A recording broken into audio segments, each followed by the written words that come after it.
Hello viewers, welcome to play and play. போன வீடியோவில் நம்ம எப்படி கைகளுடைய விரல் எப்படி செய்கிறது, கைகளுடைய அந்த மணிக்கட்டு ரிஸ்ட்டோட ஃபிங்கர்ஸும் எப்படி கனெக்ட் பண்ணணும், அதை எப்படி ஃபிங்கர்ஸினுடைய ஷேப் கொண்டு வரணும்லாம் நம்ம பார்த்தோம். போன வீடியோ பார்த்திங்கன்னா உங்களுக்கு கிளியராக புரியும். இன்றைக்கி வீடியோவில் இங்கே பாருங்கள், கிளேயில் எர்த் அண்ட் கிளே, நேச்சுரல் கிளேயில் எப்படி லெக்கு பண்ணணும் அப்படிங்கிறத நீங்கள் பார்ப்போம். ரஃப் சிலிண்டர் ஒன்று பண்ணிக்கணும். ரஃப் சிலிண்டரை ஃபுட் முன்னாடி இருக்கிற பாதத்துக்காக வேண்டி பெண்ட் பண்ணிக்கணும். பெண்ட் பண்ண போகும்போது அதனுடைய திக்னஸ் பார்த்தா அந்த லெக்கு சிலிண்டருடைய கீழ்பாகம் அகலமாகவும் முன்னாடி ஃபிங்கர்ஸ் வர இடம் மெலிசாகவும் இருக்கிற மாதிரி டேப்பராக இந்த ஃபூட் செட் பண்ணிக்கோங்க. அதே மாதிரி லெக்கும் அந்த நம்ம குதிங்காலோட கனெக்ட் ஆகிற இடத்துல கொஞ்சம் அகலமும் கம்மியாகவும், மேலே போக அந்த லெக்கோட அந்த நீ ஜாயிண்ட்டுக்கு போகும்போது கொஞ்சம் அகலத்தை அதிகப்படுத்திக்கிறோம். அதாவது இன்க்ரீஸ் த விட்த்து அப்படின்னு போகும்போது ஒரு டேப்பர் சிலிண்டராக வந்துடும். இப்போ அதே மாதிரி இப்போ ரஃப் ஷேப் தான் பண்ணிக்கிட்டு இருக்கோம். இப்போ ரஃப் ஷேப்பு அப்படிங்க போகும்போது அதில் எந்த டீட்டெயில்ஸும் இருக்காது. அதனுடைய அவுட்லைன் செஞ்சிட்டோம். அவுட்லைன் அந்த ஹியூமன் லெக்கோட அவுட்லைன் மட்டும் பண்ணியிருக்கோம். இந்த அவுட்லைனை 2 லெக்கும் ரைட் அண்ட் லெஃப்ட் ஓரளவுக்கு சரியாக இருக்கிற மாதிரி செஞ்சுக்கோங்க. ஷேப்ஸு அப்புறம் ட்ரை ஆகுது, ஸோ ரொம்ப ட்ரை ஆகிட்டுருக்கு அப்படின்னா இந்த மாதிரி ப்ரஷ் வச்சு வாட்டர் டிப் பண்ணி அப்ளை பண்ணி வச்சு அதை மறந்துடக்கூடாது. நம்ம அதை மறந்துடுவோம். அந்த ஒர்க் பண்ணக்கூடிய இதில் நம்ம பிகினர்ஸு ஞாபகம் இருக்காது.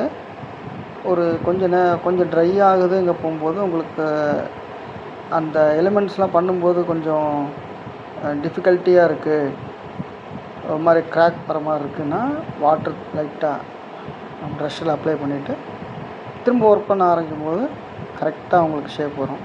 அதுமாதிரி ஃபிங்கர்ஸையும் அப்பப்போ வாட்டரில் டிப் பண்ணிக்கணும். அப்போது வாட்டரில் கையில் ஒட்டி இருக்கிற அந்த கிளேவை நல்லா க்ளீன் பண்ணிவிட்டு தான் அதுக்கப்புறம் நீங்கள் அதை கண்டினியூ பண்ணணும்.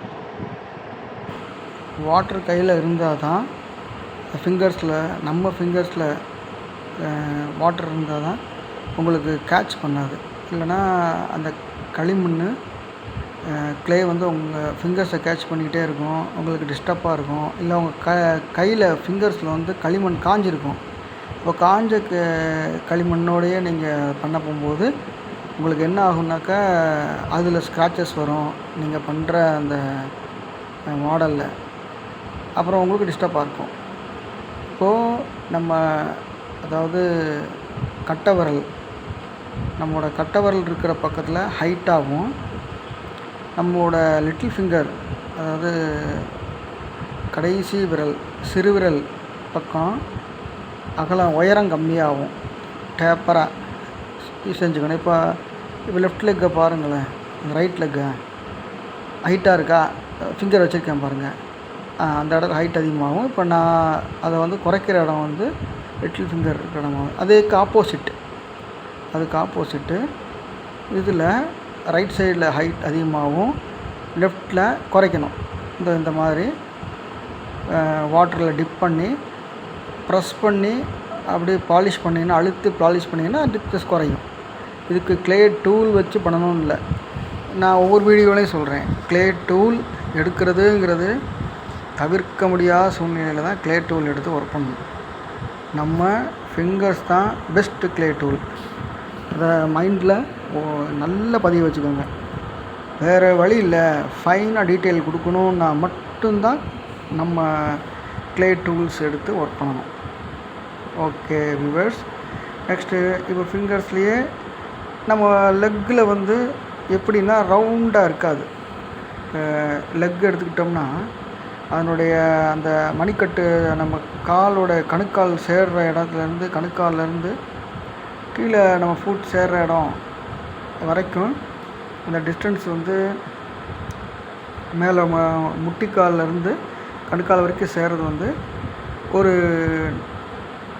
அது எப்படி ஷேப்பாக இருக்கும் அப்படின்னா, செக்ஷனல் வியூவில் பார்த்தோன்னா ஒரு ஒரு டாப்பில் அதை வந்து ஒரு ட்ரையாங்குலர்னு வச்சுக்கலாம். பேக் சைடு நம்மளோட லெக்கோட பேக் சைடில் வந்து அகலமாகவும், ஃப்ரண்ட்டில் வரும்போது அகலம் கம்மியாகவும் வரும்போது ட்ரையாங்குலராக, அதாவது எக்ஸாக்ட் இல்லை, அப்ராக்ஸாக. அப்போ அந்த மாதிரியான ஷேப்பு உங்கள் ஃபிங்கர்ஸால் நம்ம இப்போ பாருங்கள். அதே மாதிரி பேக் சைட்லேயும் அதே மாதிரி தான்.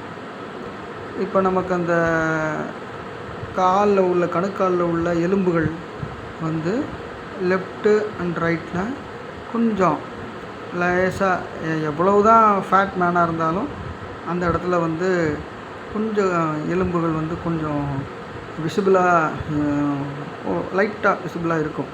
ஸோ அதையும் நம்ம டீட்டெயில் காட்டணும்.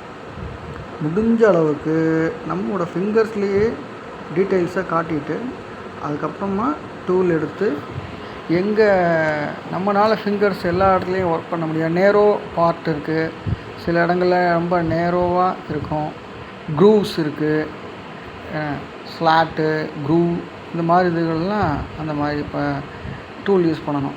இப்போ பாருங்கள், இப்போ ஆல்மோஸ்ட் ஓரளவுக்கு அந்த லெக்கோட அவுட்லைன் ஷேப் வந்துருச்சு. இப்போ இது சிலிண்டர் இல்லை, this is not a cylinder. ஒரு செக்ஷனல் வியூவில் இது ஒரு அதாவது ஒரு ட்ரையாங்கிளையே கர்வ்ஸால் கனெக்ட் பண்ணால் எப்படியோ அந்த மாதிரியான ஷேப்னு வச்சுக்கலாம். ஓகே, இப்போ ஃபிங்கர்ஸில் வாட்டரில் டிப் பண்ண மறக்கக்கூடாது. டிப் பண்ணி இப்போ நான் போடுற வீடியோஸ் எல்லாம் நீங்கள் பார்த்துக்கிட்டு வந்து அதை செஞ்சு பார்த்தீங்கன்னா, ஸ்பெஷல் ஸ்கல்ப்டிங் கிளாஸஸோ அல்லது நீங்கள் லட்சக்கணக்கில் கொண்டு போய் பணத்தை கொடுத்து ஒரு ஸ்கல்ப்சர்ஸை போய் கற்றுக்கிறதோ கிளாஸஸ் போகிறதோ எதுவுமே தேவையில்லைங்க. இதை மட்டும் சிம்பிளாக ஃபாலோ பண்ணிங்கன்னா நீங்கள் எதை வேணால் உங்களால் ஸ்கல்ப்டிங் பண்ண முடியும், க்ளே ஸ்கல்ப்டிங் பண்ண முடியும். இப்போ இந்த இடத்துல அது எக்ஸஸான க்ளேவை முடிஞ்ச அளவுக்கு ஃபிங்கரில் நம்ம ரிமூவ் பண்ணாலும், இப்போது இந்த இடத்துல நம்ம வந்து அந்த வயர் டூல் வச்சு ரிமூவ் பண்ண போகும்போது இன்னும் கொஞ்சம் நல்ல எக்ஸாக்டாக ஷேப்ஸு கரெக்டாக கிடைக்கிறதுக்கு முடியும். ஸோ அதனால தான் நம்ம, ஏன்னா அது நம்ம ஃபிங்கர்ஸ் வந்து எடுக்க திரும்ப அது வந்து அந்த பேஸ் பிளேட்டோடு அப்ளை ஆகிட்டே போகும், ப்ரெஷ் ஆகிட்டே போகும். அது கரெக்டாக கட் பண்ணணுன்னா வயர் டூல் யூஸ் பண்ணி தான் ஆகணும். ஓகே, இப்போது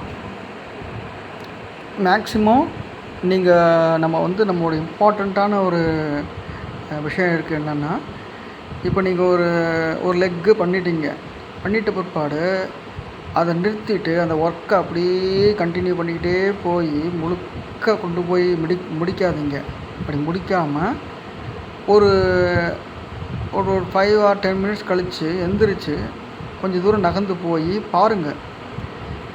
இல்லைன்னா இப்போ ரொட்டேட் பண்ணி கொஞ்சம் தூரம் தள்ளி நின்று அதே பொசிஷன்லேயே உட்காந்துக்கிட்டு நீங்கள் சுற்றி பார்த்தீங்கன்னா, you can not find out the little mistake, அதாவது சின்ன தவறுகளை உங்களால் பார்க்க முடியாது. நீங்கள் எந்திரிச்சு கொஞ்சம் தூரம் தள்ளி போய் நின்று ரொட்டேட் பண்ணி அந்த இதை பார்க்க போகும்போது அந்த உங்களுடைய மாடல், அதாவது ப்ராக்ரெசிவ் மாடலை நீங்கள் பார்க்கும்போது உங்களுக்கு வந்து அதனுடைய அப்புறம் வந்து நீங்கள் உட்காந்து கண்டினியூ பண்ணும்போது உங்களுடைய விஷனே ஒரு நல்ல இம்ப்ரூவ்மெண்ட்.